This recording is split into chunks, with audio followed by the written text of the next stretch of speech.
कर्मचारी एकता जिंदाबाद जिंदाबाद जिंदाबाद। नंबर 1 तो रमेश जो दिया जाता है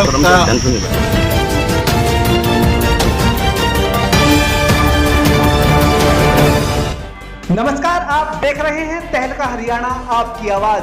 all India state government employees federation के आह्वान पर सर्व कर्मचारी संघ की ओर से गुरुवार को प्रदेश के सभी जिलों में प्रतिरोध दिवस मनाया गया। रेवाड़ी में भी सर्व कर्मचारी संघ के तहत सभी विभागों के कर्मचारी नेहरू पार्क में एकत्रित हुए और अपनी मांगों को लेकर प्रदर्शन किया। कर्मचारी संगठनों ने पदाधिकारियों ने पार्क में बैठक की और सरकार के खिलाफ नारेबाजी करते हुए पीएम और सीएम के नाम जिला उपायुक्त को ज्ञापन सौंपा। सर्व कर्मचारी संघ के जिला प्रधान धनराज यादव ने बताया कि कर्मचारी अपनी मांगों के लिए लंबे समय से संघर्ष कर रहे हैं, लेकिन सरकार की ओर से इस ओर कोई ध्यान नहीं दिया जा रहा है। कोरोना काल में बड़ी संख्या में कर्मचारियों ने अपनी जान भी गंवा दी थी, लेकिन उनके परिवारों को अभी तक कोई लाभ नहीं मिला है। बैकलॉग भरने और समान काम समान वेतन पर भी कोई फैसला नहीं लिया गया है। इन सभी मांगों को लेकर सर्व कर्मचारी संघ की ओर से सभी जिलों में प्रतिरोध दिवस मनाया गया है। चतुर्थ श्रेणी कर्मचारी के राज्य प्रधान संजय बटसाना ने कहा कि शिक्षा विभाग में 15 साल से काम कर रहे कर्मचारियों को पक्का नहीं किया गया है। इसी तहत अन्य विभाग में भी बहुत से कर्मचारियों को रेगुलर नहीं किया गया है, जबकि कोर्ट की तरफ से भी आदेश जारी किए जा चुके हैं। कर्मचारियों ने चेतावनी दी है कि अगर उनकी मांगें नहीं मानी गई तो आने वाले दिनों में वे बड़ा आंदोलन करेंगे।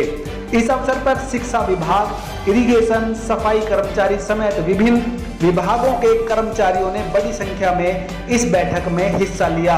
इस मौके पर हमारे संवाददाता राजेश शर्मा ने जिला प्रधान सर्व कर्मचारी संघ धनराज यादव व राज्य प्रधान चतुर्थ श्रेणी कर्मचारी संघ के संजय बटसाना से बात की। तो आइए चलते हैं संवाददाता राजेश शर्मा के पास। बटसाना, हरियाणा राज्य चतुर्थ श्रेणी कर्मचारी राज्य प्रधान व जिला प्रधान। सर, हमारे शिक्षा विभाग में पार्ट टाइम कर्मचारी लगे हुए हैं, उनको 15-15, 20 साल हो गए, उनको रेगुलर नहीं किया गया अब तक और नई पॉलिसी नहीं बनाई गई है। हाई कोर्ट ने आदेश कर दिए हैं अब इन कर्मचारियों को रेगुलर किया जाए 2 साल की पॉलिसी बनाकर, लेकिन सरकार ने नहीं सुना।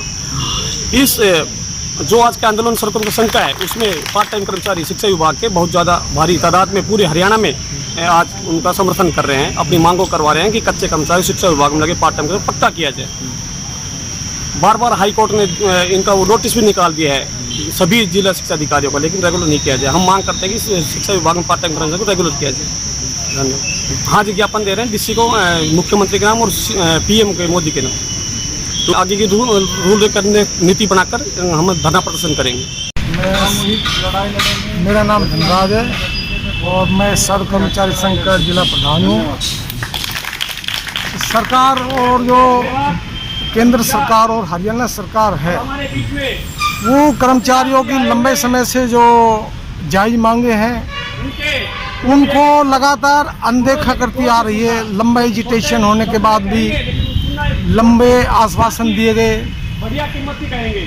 तो ये कर्मचारी जमात ने एक बड़ा फैसला लिया कि हम केंद्र और राज्य सरकार को जगाने के लिए हम 15 जुलाई को पूरे देश और प्रदेश में एक प्रतिरोध दिवस मनाएंगे और वो प्रतिरोध दिवस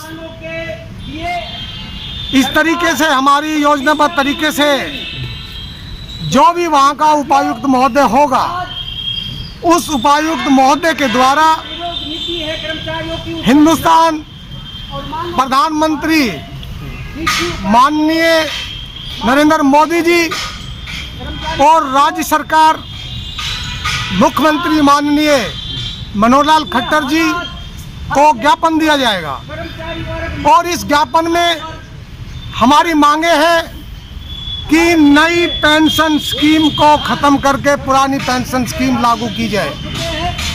जो कोरोना काल में जो हमारे कर्मचारी ड्यूटी के दौरान जिनकी मृत्यु हो गई उनको 50 लाख रुपए मुआवजा दिया जाए और उसके आश्रित को एक परमानेंट नौकरी दी जाए।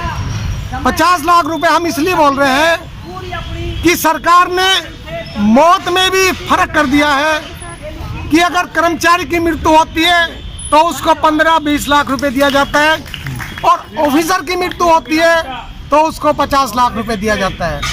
हम ये कहते हैं कि मौत किसी को कह के नहीं आती, मौत में कोई डिफरेंस नहीं होता, मौत तो मौत ही है, चाहे वो अफसर हो, चाहे वो अधिकारी हो, चाहे कर्मचारी हो।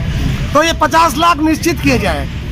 दूसरी तरफ जो इस प्रदेश में लगभग 14 लाख कर्मचारी होने चाहिए थे, ये सरकार 4 लाख कर्मचारियों से काम ले रही है।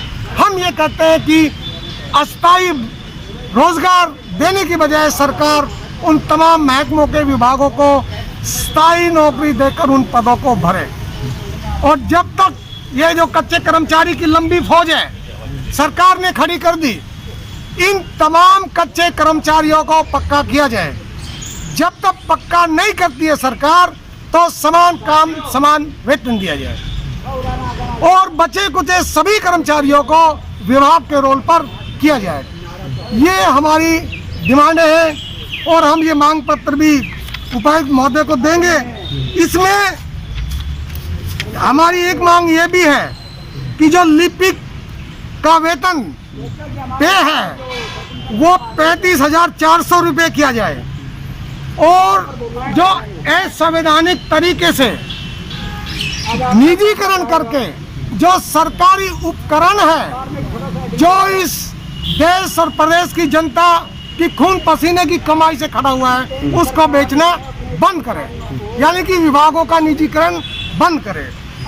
तो है उसकी भी पगार नहीं बढ़ाई गई है, उसकी भी पगार बढ़ाई जाए और उनको लगभग 12, 13 साल हो गए, उनको भी पक्का किया जाए। और जो जनवरी से जो कर्मचारियों का जो डीए रोका हुआ है, एलटीसी रोकी हुई है, हम ये कहते हैं कि जनवरी 2020 से जो 18 महीने का जो डीए है वो एक मुश्त दिया जाए, उसको किस्तों में ना बांटा जाए और ठेका प्रथा खत्म करके सभी विभाग में स्थायी रोजगार दिया जाए।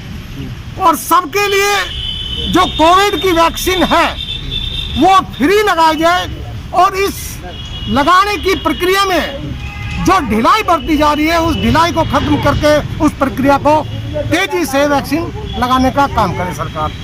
समाज सार्वजनिक सेवाओं के निजीकरण के ढांचे को मजबूत करे और उनका निजीकरण बंद करे। ये हमारी डिमांड है। हमारी रणनीति ये रहेगी कि हम उपायुक्त महोदय रेवाड़ी के द्वारा हमने ज्ञापन माननीय प्रधानमंत्री नरेंद्र मोदी जी और माननीय मुख्यमंत्री मनोहर लाल खट्टर जी के तो देंगे हम उपायुक्त महोदय के द्वारा।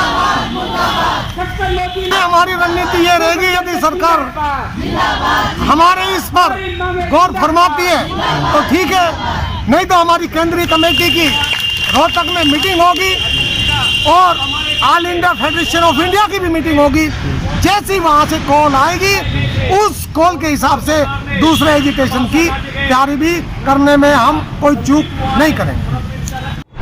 अपने आसपास की सभी तरह की खबरें देखने के लिए हमारे चैनल को अभी सब्सक्राइब करें, लाइक करें और शेयर करें। नमस्कार।